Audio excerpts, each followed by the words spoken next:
This podcast is brought to you by DS Business Solutions, your go-to partner for smarter, faster, more secure workplaces.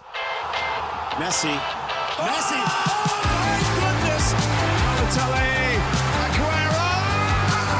Oh, that is extraordinary. What a head, son. What a head. Back of the net.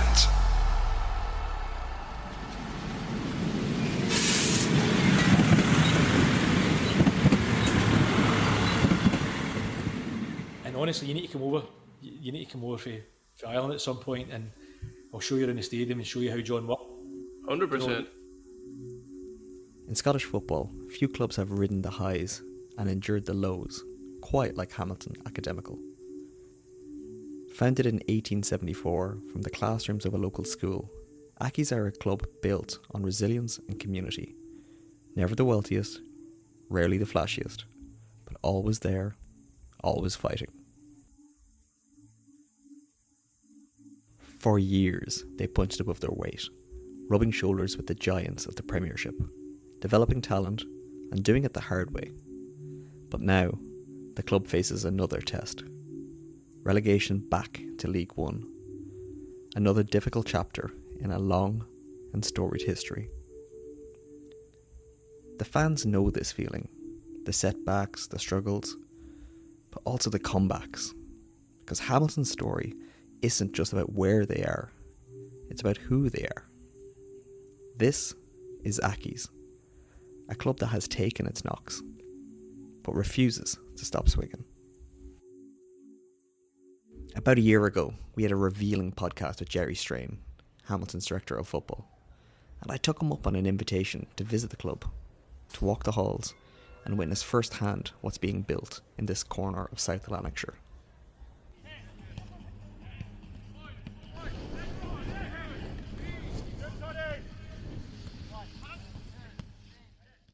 I arrived the day before their home fixture against Raith Rovers. A crisp morning light broke over New Douglas Park. Not a cathedral of the modern game, but no less sacred to those who call it home. There were no red carpets, no press handlers or polished media tours, just a club getting on with it. Training was already underway. The shouts of players, the rhythm of drills, coaches demanding more, and players responding. You don't normally get this perspective on a match day. Just raw preparation. The real work. Before kick-off, I sat down with John Rankin, the club's manager tasked with steering this young group through one of the most challenging spells in the club's history. Rankin was open, insightful and intense, just like Gerry had described him on the podcast. Overall, when I look at where we were last season and our consistency levels, albeit a different league, and where we are this season, we probably are just now trying to find a rhythm.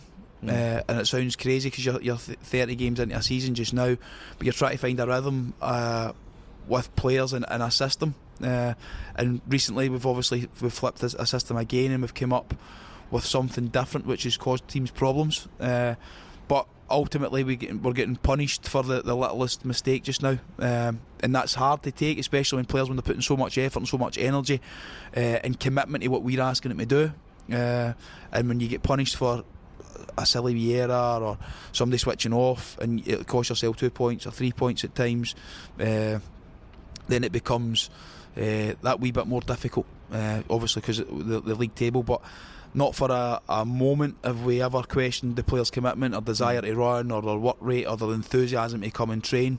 It's a great place to work. They enjoy coming to training, they enjoy going out on the pitch with the variety of things that we put on, and they're a good group, they're a close group. A lot of the players, when they come here, they say, oh, the dressing room's good, but then when they get in, I think they realise how good it is. So you can see it on the training pitch earlier. The games they're fun. There's a laugh, but there's also a level of like they're pushing each other competition wise. Like they're really here.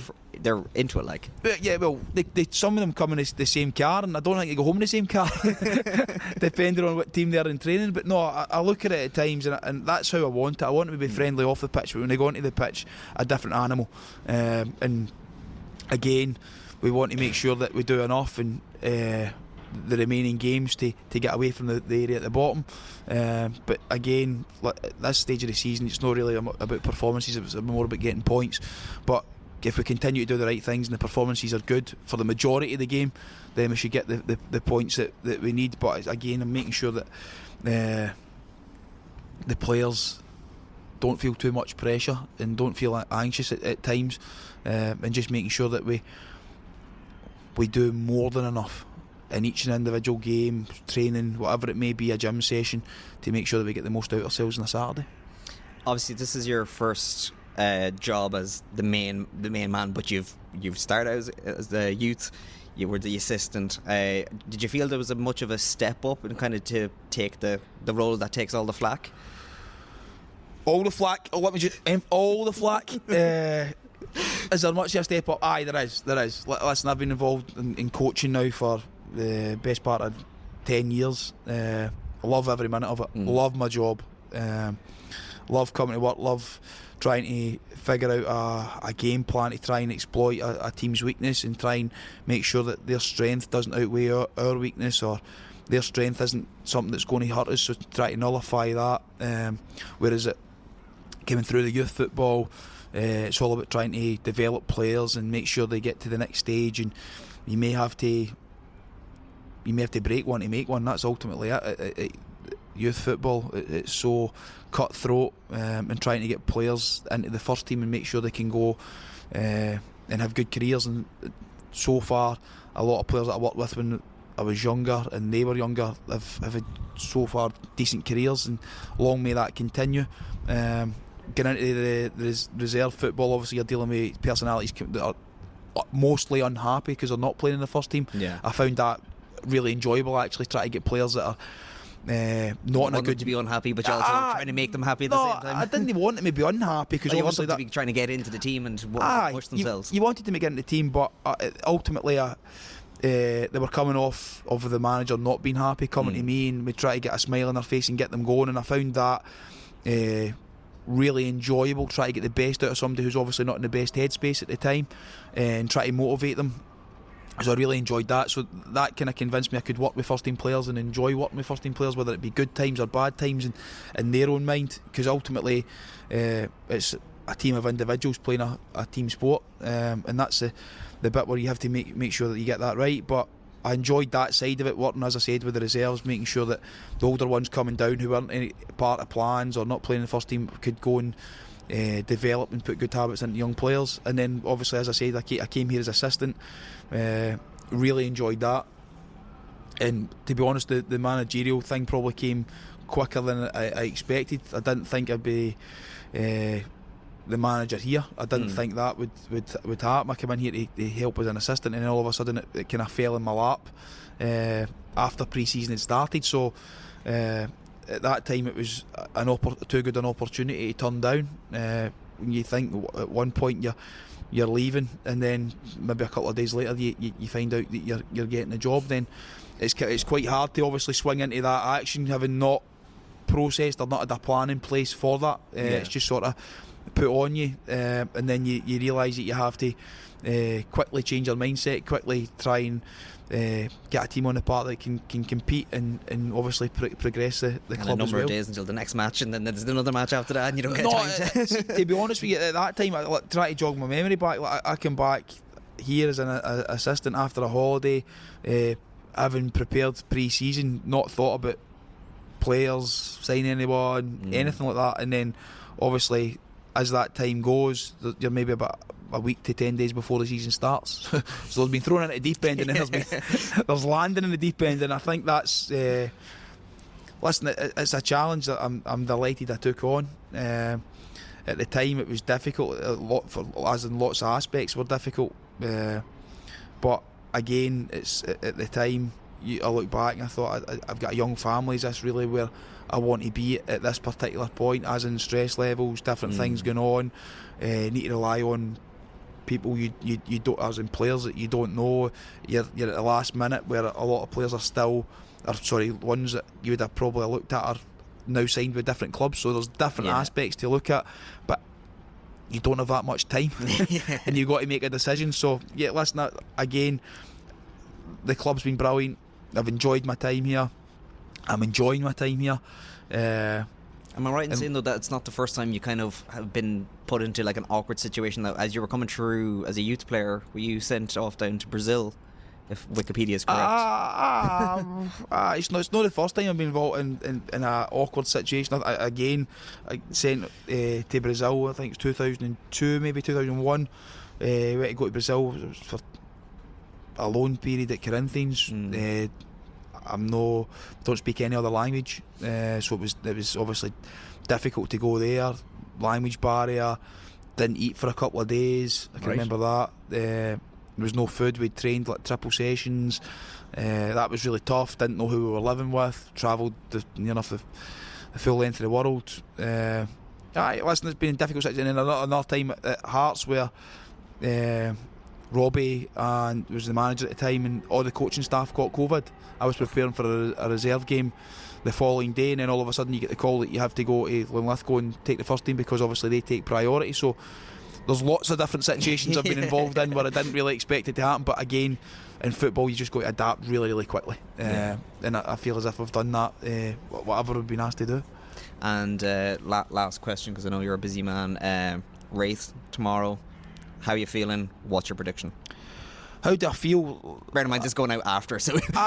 Listen, any game I always wish I could play her. That's the thing when it comes to, I always wish I could play. Like, people say your playing days are the best days of your life. Like, I think your school days are the best day of your life. Because you can go to school, you can have fun, you can play football. No, but I'm looking forward to the game tomorrow. Right now, I think the boys are in a good headspace. They're in a good place, albeit results haven't been great as of late.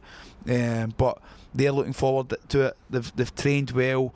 They've come off the back of a really good performance last week where they believe in one another. They believe what they're being asked to do. They can see it coming to fruition in video. You've different bits of evidence. The feeling of them is good, and I think that's important as a footballer, how you feel getting into games. Obviously, when I say how you feel, we've had a number having sickness and diarrhoea.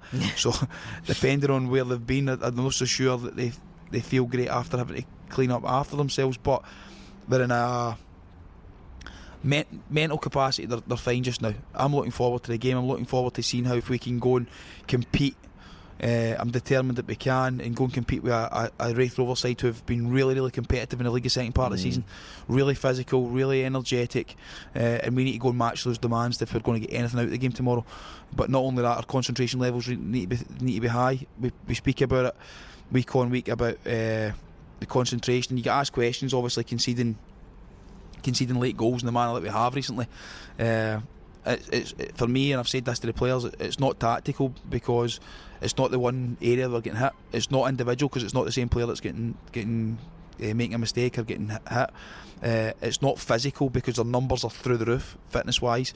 It might be an anxiety thing when you're getting in later on in the game and near the end, and we're trying to protect our goal when we're either got a point or we're trying to protect three, and it's making sure that we relax at that time and be calm and composed, even although we're still in control. Because if you're winning, you're in control at that particular time in the game, and making sure that we know where the ball's going and we're dictating play and making it predictable for ourselves. So to answer your question, it's probably long-winded there.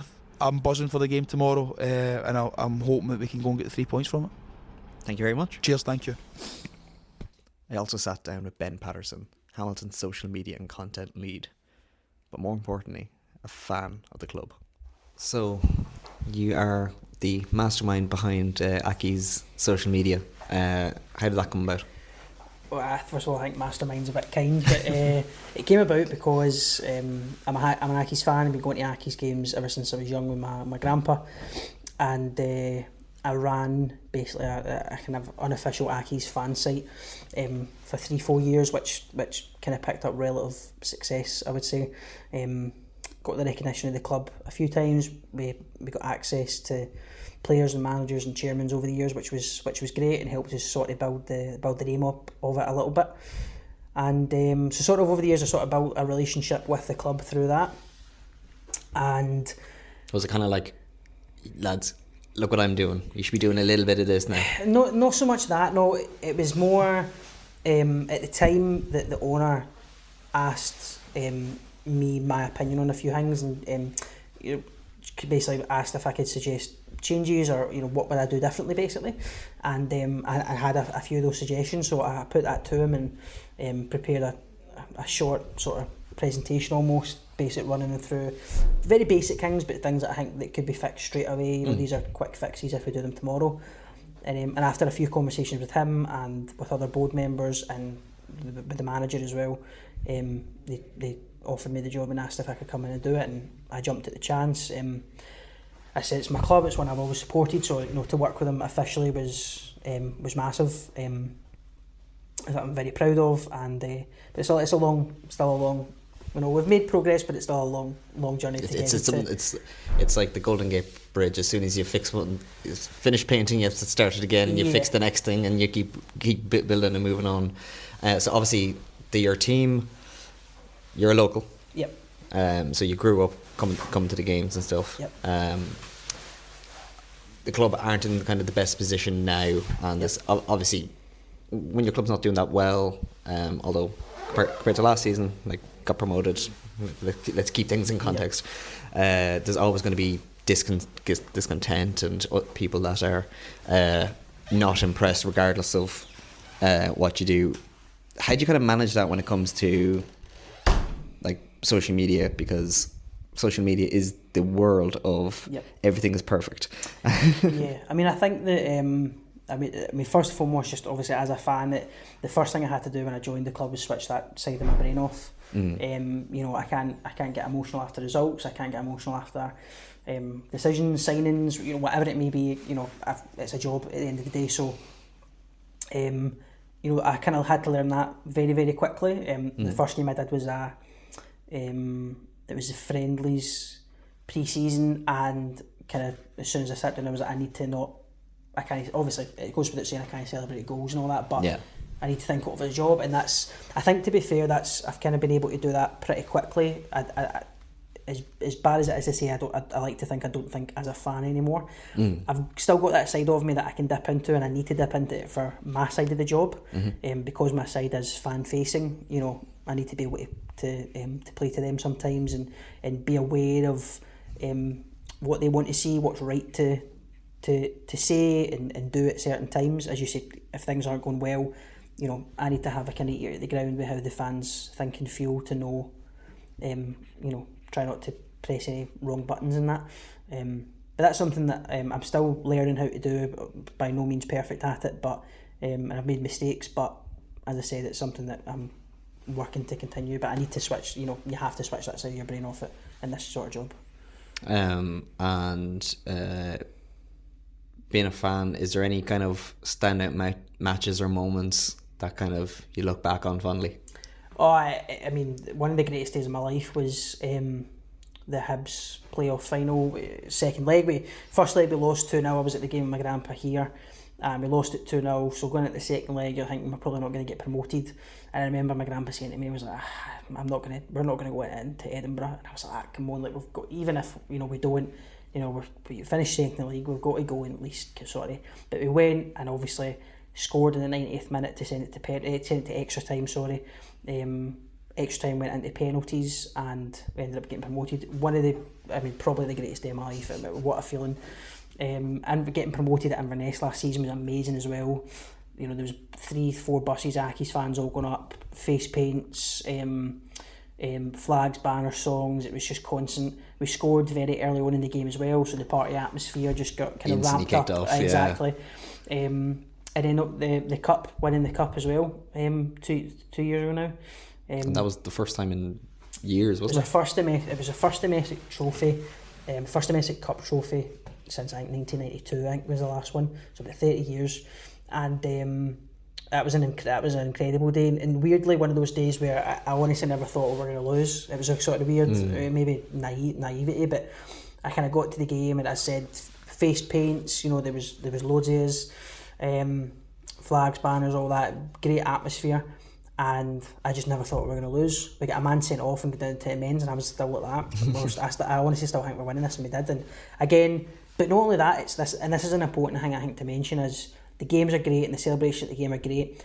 But what I like about Accies and what's been different about Accies, I think, to most other clubs, is after these big games, the players have all came to the fans, whether it be the pub afterwards or whatever it may be, and celebrate it with us.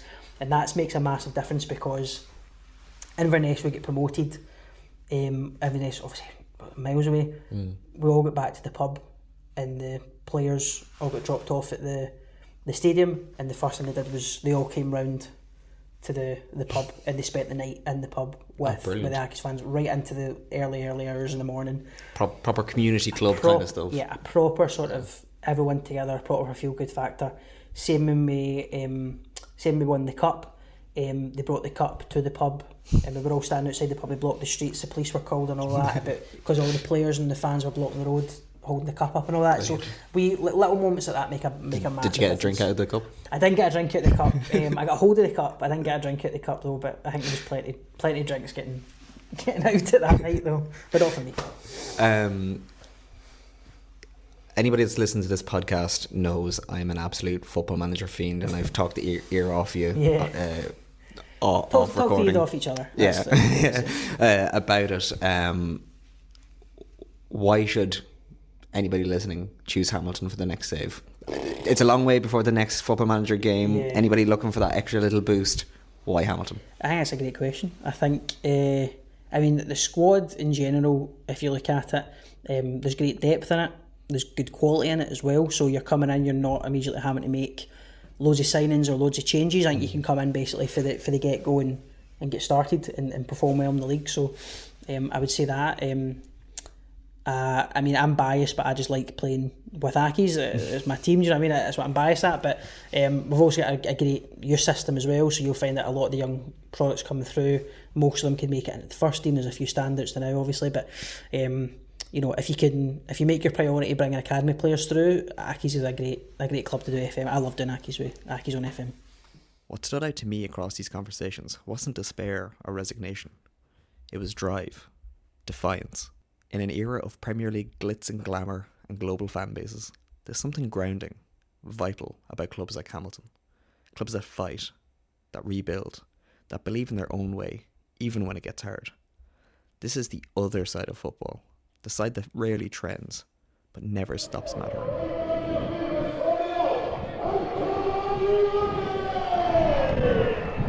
Match day at New Douglas Park.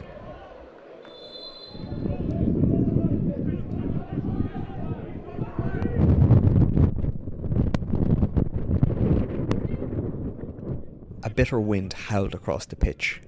Sheets of rain blew sideways into the stands. It's the kind of afternoon that makes football feel like something to endure rather than enjoy. Hamilton kicked off with purpose. Organised, energetic, up for the fight. For the first 40 minutes or so they held their own. Wraith looked rattled. There was hope, even optimism that Accies might dig something out. But in football, moments change everything. Just before half-time, Wraith got a goal. The heads didn't drop immediately, but as the weather eased, so did Wraith into second gear. The second half belonged to the visitors. Sharper, quicker, more clinical. They added a second, and then a third.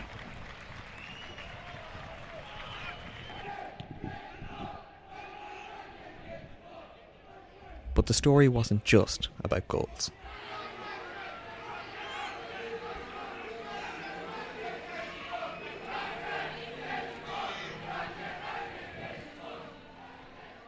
Before a single ball had hit the net, a section of the home crowd was already making its feelings known. Cries of Rankin out rang from the terraces early, a frustration that had been simmering for weeks.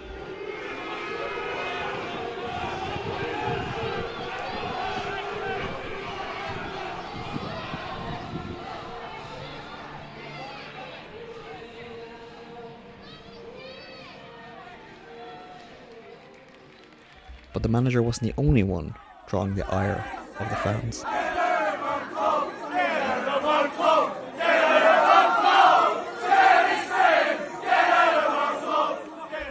It's the reality of football at this level. Passions run deep, and so does impatience. We all know fans that are more than willing to jump on the back rather than the bandwagon of their teams. always happy to criticise or give out or complain about whatever is going on at the club. I'm not saying Hamilton fans don't have reason to be angry, to be annoyed, to make their feelings known. But is calling for the head of your manager in the middle of a crucial league game the best way to get behind your team? By full time, the storm had passed, on and off the pitch, but the damage was done. Another defeat. Another step closer to the drop zone. You feel as though maybe you were the orchestrators of your own downfall today? To say the least, aye. I think when you get in, or you're ready to approach half time, it's 0-0. And you know it's Dylan Easton in the ball, keeping him on the outside. That certainly sets you on the wrong pathway, allowing him inside.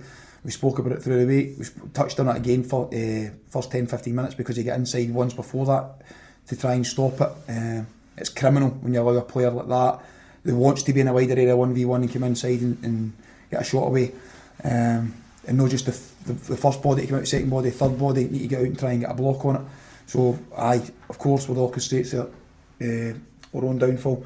Second one, again, we change it, try and get ourselves back in the game 1-0. A wee bit more expansive, so there is going to be holes, ball over the top, give away a foul, we're aware of Pollock's pace, and then we must defend the set play better. We've got to be more aggressive in there. We've got to make sure that our man doesn't get a header, and that's the bit that's really frustrating because we're aggressive in there. We've got good attackers of the ball, and we don't attack the ball well enough, and it's an easy goal for them. And as I say, there then becomes more gaps because we go and try and get ourselves back into the game. We get a goal. And then the third one's, I use the phrase, it was like a hot knife going through butter. They'd run us off the ball. We were at that stage. We've obviously got their two centre backs booked, can't make a foul, treading on thin ice, and they concede a third goal, which is really, really poor at the back post. It's a soft one to concede, but overall the piece, I don't think we've done enough to win the game today. The first half, it's a pretty even game. Just before half time they get the goal, and that obviously changes the full thing. So yeah, we're the cause of our own problems today. After you made the substitutions, John, you really seem to spring to life, and their keeper has 3 terrific saves. He's got 3 good saves, but again, we spring to life too late. It's 1-0 at the time. We make some of the changes, and then obviously we make changes further on than that. The players are still continuing to try and probe. I think we could have put the ball forward a wee bit quicker and try to work them harder than what we did. But again, we're trying to make opportunities, trying to get shots away, trying to get balls into the wider area, get balls into the box, and they defended the box really, really well. The goalkeeper makes, as you say, 3 good saves, but we've got to do better defensively to make sure we get out of the game. And now, of course, with Dunfermline next week, taking away Dunfermline's game in midweek, still next week is like a cup final, isn't it? It's a cup final, 100% it's a cup final. We go to Dunfermline next week, so it's going to be a massive game. One where we've come off the back of a poor result today, and we need to be ready to go there. And listen, it's going to be a big crowd. We know they're selling tickets for cheaper than what they would normally would. They're trying to attract a crowd, and we need to be ready for next Saturday. These sentiments were echoed by club captain Sean McGinty. It's a sore one. I think we more than matched them first half. I think we battled well. Obviously, really tough conditions. I think we played really well first half. I think we created probably the better chances in the first half. And then obviously just before half time, they hit us with a sucker punch. Probably a little bit too easy for Easton to come in on his left foot. And he obviously just slips it past Dino. So yeah, look, that part of it was disappointing, but I think we played well first half, and then come out second half we start well, and then they obviously catch us with another one from a set piece, which we've got to defend better as well. So yeah, look, it's a tough day, it's a tough moment, getting beat 3-0 at home after such a good result last week. But yeah, look, we just got to put this one to bed quickly. We've got 5 left. We're still in the same position as we was before the game. I think Dunfermline lost today, so we just got to make sure we come out next week and make sure we go to Dunfermline in a massive game for both sides and make sure we come out on top.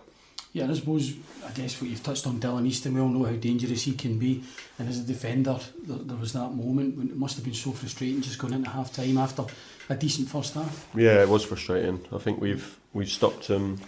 I think he's chopped inside on his right foot a couple moments before, and we managed to get the block in, but these things we work on, and unfortunately today we just couldn't get the block in before he puts it past us. So yeah, it was frustrating. I think a frustrating afternoon for everyone, and I think everyone battled really hard, but unfortunately we come out on the wrong side of the result. Yeah. And obviously you can hear the disappointment from the fans, but I guess it's a case of not dwelling on this. You have to really pull yourselves back together and go for it next week, because it's a massive game, isn't it? Yeah, I think coming into this fixture, we always knew obviously next week was going to be really big. Obviously we wanted something today to give us a bit of a cushion, but it's not to be. So yeah, look, we'll go to Dunfermline next week. Big game, and we look forward to it. We'll embrace it and try and give the best of ourselves. And I'm sure if every player on the pitch does that, it'll be more than enough to get a result up there. After the loss to Wraith, they bounced back. 2 wins, 6 points, a flicker of belief. They were looking like they were clear of the drop zone. The clouds were clearing. And then came the news. Let's just bring you some breaking news from the Scottish Championship, where Hamilton Academical have been hit with an immediate 15-point deduction and fined £9,000 for breaching multiple SPFL rules. It sends them bottom of the table. They're 8 points adrift with just 3 games to play this season. They do have a right of appeal. They've been found guilty of 4 charges relating to their SFA licence, incorrect information regarding stadium ownership, late provision of membership criteria submission, and the failure to notify the SPFL after 6 players had their wages delayed earlier this season. The club had climbed out of danger. Now, with only a handful of games left, they were 8 points adrift at the foot of the table. Relegation wasn't just a threat anymore. It was their reality. For the players, the staff and the fans, it's devastating. For John Rankin, it's brutal. A manager already under pressure, now leading a team penalised for decisions above his head. Then there's the charges themselves. Were they justified? Did the punishment fit the charge? In a club statement, they said they would appeal. And I think they have a case. Back when Rangers faced Oblivion, they were penalised 10 points for going into administration. 15 points for some clerical errors seems beyond excessive. Hamilton Academical are more than just a team and have faced bigger challenges than this. They're part of the community, a history, a way of doing things, even when the odds are stacked against them. This is just a setback, and next year, the Accies will be back and ready to go again. Every winning team needs a playmaker, and for your office, that's DS Business Solutions. They take care of your print infrastructure, IT support, and document management with solutions tailored to how you actually work. Less faff, more flow. From local businesses to nationwide teams, they've been keeping things ticking behind the scenes for over 20 years. Visit Docsol Limited today. That's DOCSOLLTD.com, because champions sort their setup before kickoff. So, lads, you didn't get to come with me to Hamilton this time around, but what did you make of my little weekend away? Well, first of all, mate, I have to say, yeah, I'd love to be mean to you, but you did the pod proud. Really, really great stuff, and I cannot wait for the next trip. I don't know about you, Nate, but for me, I think the bit that really stuck out to me was the piece about drive and defiance in a club that fights, because, you know, regardless of whatever fan concerns there are, and that points deduction, which I'm sure we'll touch on in more depth, there really just seems like people who are trying their best, good football people who want the best for the club, the best for the surrounding area, and they're doing the best they can. You know, it's hard to have any malice against people like that, because we don't have enough people in football who are in it for the love of it, you know. For sure, yeah. It came across as a real community-driven club. Like, that has, you know, backed by a strong fan base, and run by people that, you know, actually like care for the club.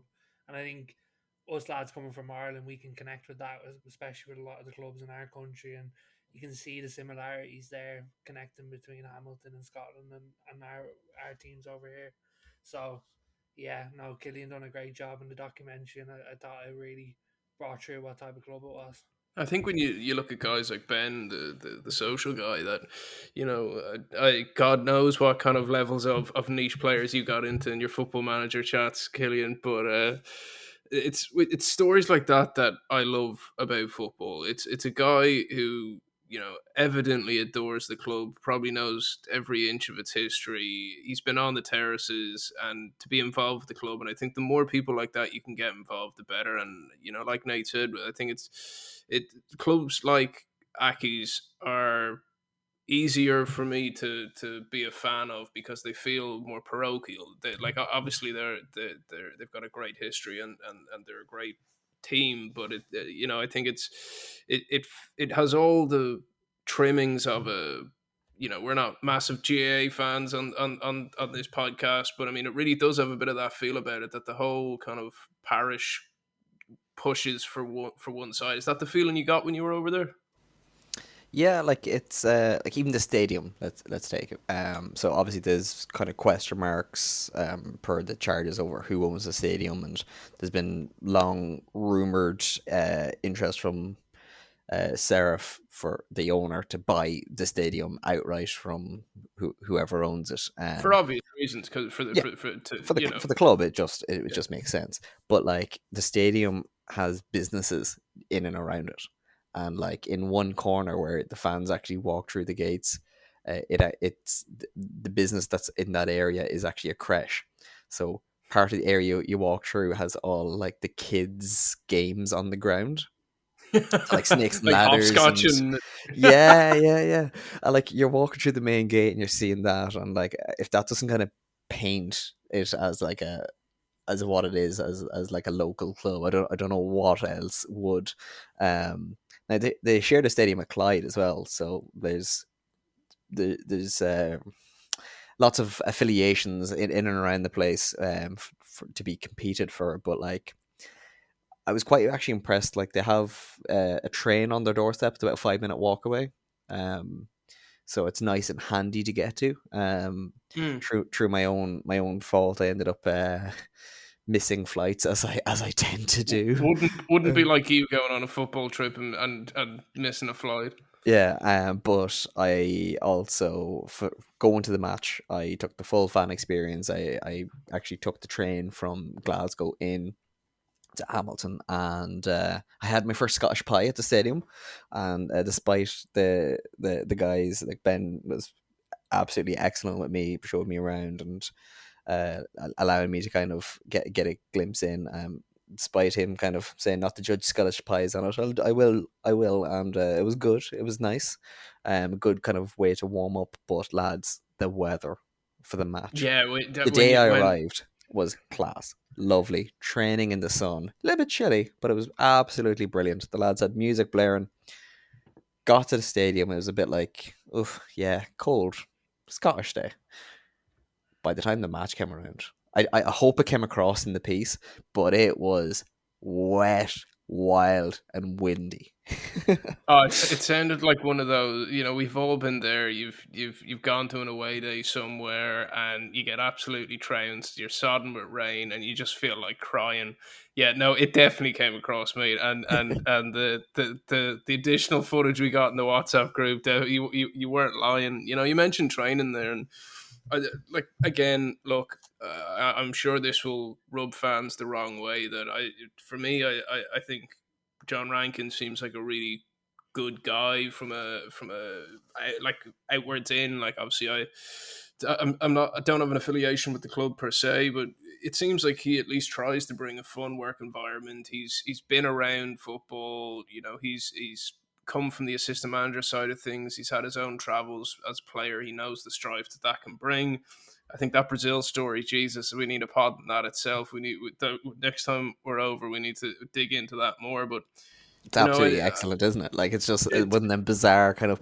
We've all heard like in the ether that like Man United was sending players over, but then to like actually kind of get a little bit more of an insight onto it. that's And like, not as sexy as it seems. Like, you know. yeah, and like John's great. He's so unassuming in that sense. Like he doesn't seem to like talking about himself in that kind of way.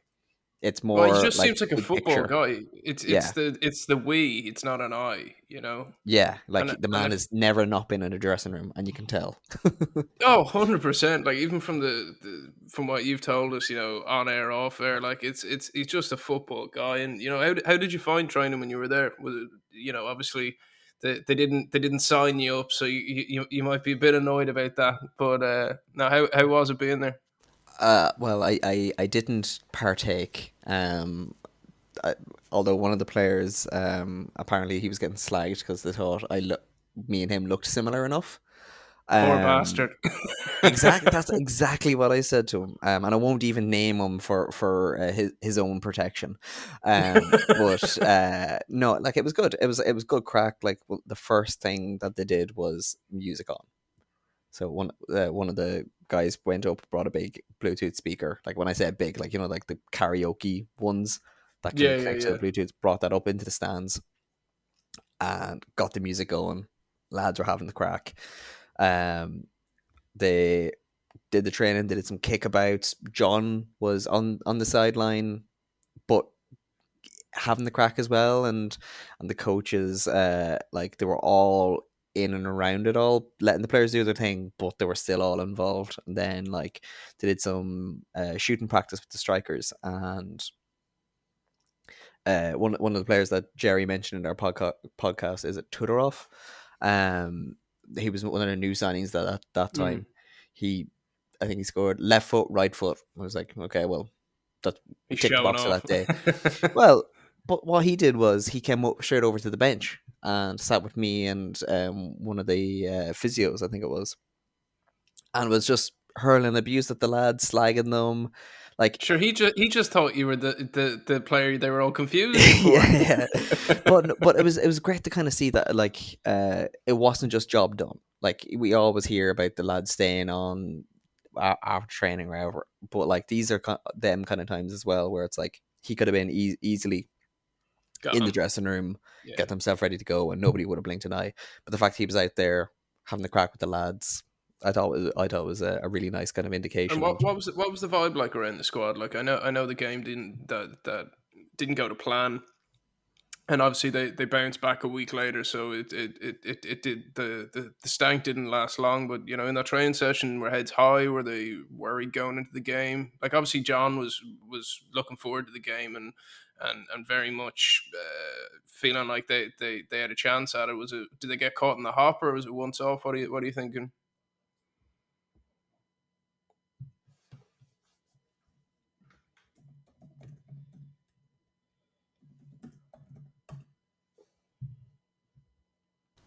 The lads seem to be enjoying themselves, but it's been a long season. Like they've been towards the bottom half of the table for the whole season, and obviously within the kind of relegation dogfight before the points deductions. And it seemed it was more that war on them in the game. So they seemed to be up for the game ahead of it. But when things started to not go their way, I think it's something that we as humans can't help but do, is that kind of revert to form. I know what's going to happen here now. I think there's a little bit of that. Like I mentioned, in heads dropped, and I think it was more that kind of like it was like the worry of I've seen this before. This could get bad, and it did. It was like that self-fulfilling prophecy. Now, in saying that, if you look back, Wraith have been a bogey team for the Accies for a couple of years now. All right, okay. So I think there's a little bit of that as well. So whilst I think they were in a good headspace going in, and I know that the management team have like done all the bits with the players, they've done all the team building and all that. I think after a long season, like bear in mind they only got promoted. Like that's another thing we have to kind of remember here. if they had survived in it, regardless of what Gerry or John or anybody would within the team structure or the club structure would say, if they had survived in the league, that would have been, as far as I'm concerned, a success. It's not where they want to be ultimately, but like Sunderland didn't want to be in League One. We don't want to be in the Well, Championship, but you have look at to the build your way Prem. back up. Look at the Prem and who's going down. You know. Yeah. Like so, like this is just part and parcel of it. And before the deductions, they look like they were nailed on to stay up, and hopefully the appeals go in their way. But I think it was more that as I say, once the kind of the script seemed to be going in one direction, that was that self-fulfilling prophecy. And I think Wraith kind of, as soon as the weather turned, they kind of were like, okay, well, we know how this goes, and we're going to kind of push on that. The familiarity there was 2 handballs that Hamilton, I think, were harshly done by in that game, that they should have at least got one. And if they got the one that I think of, and I have both on camera, so I can actually evidently point our to own VAR.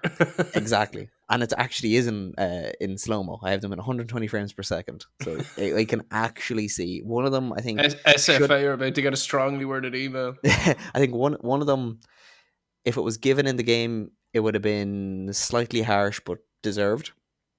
Kind of going, oh, maybe not. The fact that I have the footage, it's much easier.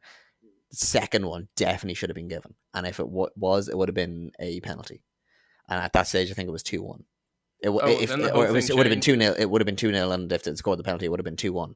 Suddenly, that's a very, very different game. Yeah. So I'm not excusing the result by kind of going, oh, if only for the grace of God and all that. But I think the 3-0 belied the actual game rather than like I think Wraith looked better than traveling support wise. What was it like? You know, yeah, they were backed by a couple of hundred, I'd say, and they were very vocal. They were good. Obviously, as I mentioned in it, there was sections of the home support that were loud in a less than a supportive way. Yeah, like we're not born and bred Accies fans. I will admit, and I did say to the guys there, they won me over in my time there.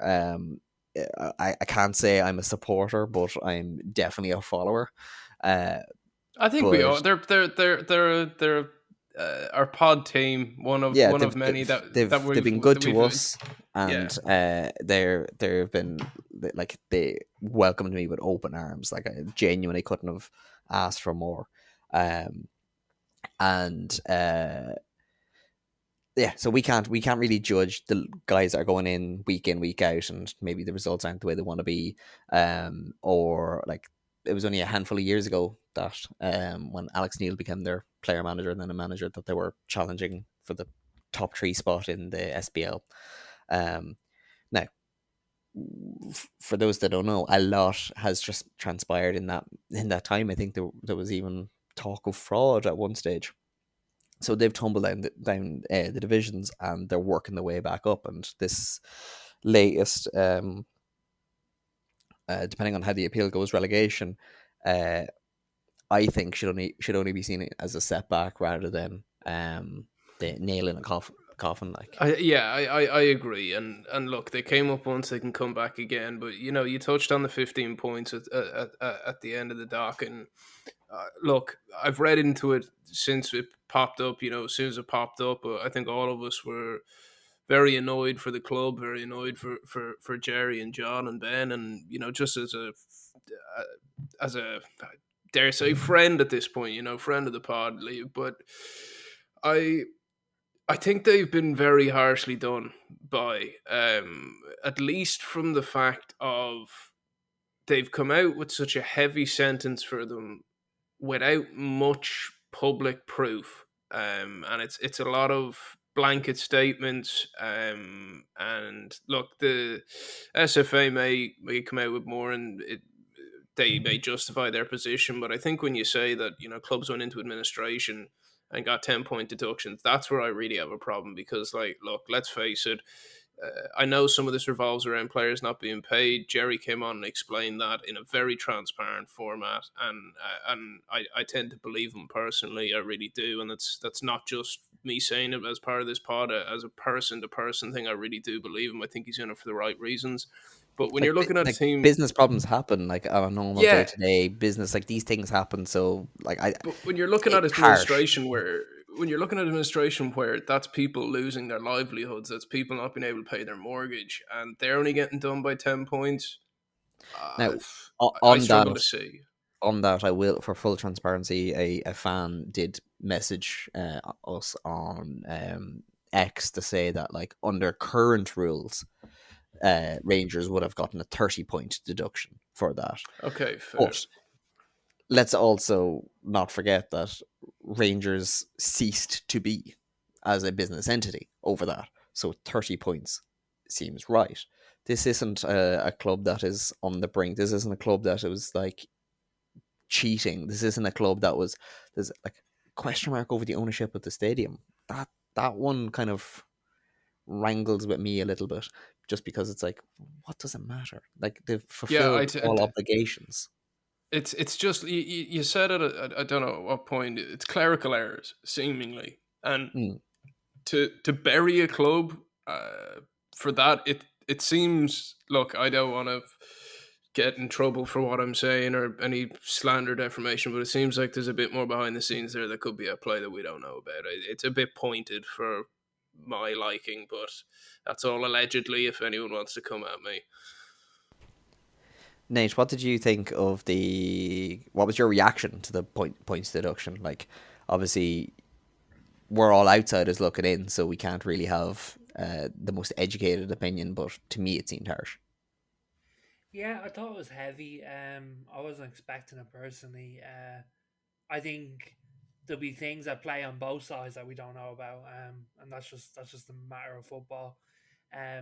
So I think until it's played out, and whether it goes to the court of arbitration or whatever, you won't really know the facts on either side. So I think as a punishment for what was alleged to have happened, it seems like a hugely unfair treatment in my Just seems overreaction to me. Yeah. And at this time of the season, like, why do it now? Why not do it at this, like, in the summer? Well, there's also start off next season on a minus or whatever. If you really want to punish a team, don't do it at a point where it is. For some clubs at this level, it is existential if you go down, or borderline there. So, like, not that I'm saying that that's going to be the way with Hamilton, but like with clubs dropping down that far for the second time in a row or whatever, other owners may not be so resilient. Or sponsors. You have to take that thing. into account. And that's the thing for me with that. Even if it was administration, which it obviously wasn't, Scottish football, along with plenty of other leagues and sports, let's be real, rugby's struggling too. But there's a lot of clubs struggling out there. I don't see why the SFA are trying to take such actions that could remove one of those clubs from existence. I'm hoping it doesn't go there. I don't think it will, from what we know. But I just there surely has to be a way to, like you said, why don't tax it on to next season? At least give them a chance to dig themselves out of it, as opposed to letting them go through the majority of the season and just bury them at the end. Like, that must be heartbreaking for everyone involved in the club. Seems like a bit like friendly fire as well, like in terms of, like, this was a team that, as you mentioned before, was contending for top 3 in the SPL. Like, do you know what I mean? Like, it's a recognised brand and team, and like, looking at it with a business brain on, you have to imagine that it's in the SPFL's interest to have them as high as possible. Like, 100%. Like, and I totally agree with that. And that's why it goes back to what I'm saying of why are they harming them when they can try help them, especially for something that seems so minuscule. And look, I don't want to come across as propaganda. Like, I'd apply this rationale if we didn't know anyone involved in the club, or this was a team in bloody Estonia. Like, fair is just fair. Like, it's one of them kind of things that there's probably some shred of truth that there may have been issues, but like those. They don't seem that malicious though. Well, that's the thing. Like, does the punishment fit the crime? And ultimately, I don't think it does. Like, if they want to financially give them like a slap on the wrist or whatever. See, I don't know what would be that worse because we don't know their finances, you know, to that granularity. Like, would a financial thing like that? Like, I know the owner is well resourced, but you know, there's only a certain point amount that a business can take. You know. Well, it's money comes and goes, and money can be dealt with. Like, if it does end up that the team is relegated, that's another year. And that could be a whole lot worse financially, potentially, for them. Also affects who they can bring in, who they can keep, who 100%, they can, 100%. You know, both from a coaching and playing perspective. And like this is one of the things. Potentially, like it is going to be worse for them regardless. Like it's going to set them back, and I think that's a big thing. Is like from what we've seen and you've seen firsthand, is it was a club that was trying to move in the right way, and you know, putting in processes and steps to do that, and unfortunately, this is now going to put them back. Like that's as plain as day. Well, it all comes down to the appeal that is ongoing at the minute. So, whilst the punishment has been handed down, there is potential for it to be reversed. Whether it'll be reversed in time, who knows? But like I have to say, like. They're a team that I now do hold quite close to me. Like there's parts of it that that kind of goes understated that I quite like as well. Like I was given some branded bits so that when I was pitch side that I would look appropriate and all. And they're done by the brand Kurtz, which I believe is actually owned by the owner, and the profits of that is actually put back into the youth structure. So like, which is amazing, and anyone who wants more info on that, go back on our Gerry podcast. Go back on that Gerry podcast anyway. It's a really informative listen into the inner workings of a club. But I will say, look, for any one of the Not A Pundit followers, Hamilton and the Accies need a dig out right now. Their kit is very nice, so dip into those pockets. Buy a training top, buy a coat. I don't know. It's the end of the season, so probably not a coat. Roam for a decent summer, but get yourself some kit and help the boys out. Also, be like Ben. It's another while until we have Football Manager 2025 or 2026, whatever it'll be when it comes out. Do an Ackie save. Let us know. We'd love to see how far you can get the Accies. I know I've gotten the Accies to Champions League at one stage. Can anybody do better than that? Like any way that we can kind of give a little bit of positive boost, it would be I think greatly appreciated on all sides. But lads, hopefully Accies will be still in the championship by the time we get to go around to them, and if not, we'll be there in League One with them, and we'll revisit again. Hopefully better weather. Hopefully better weather, and definitely with you two in tow. 100%. Yeah, so that has been our Accies exploration and my little sojourn abroad. My thanks to Conor Glennon and Nathan Byrne, and of course everybody at Hamilton Academical. And we'll chat to you next week. Bye-bye. Messi. Oh my goodness! Balotelli.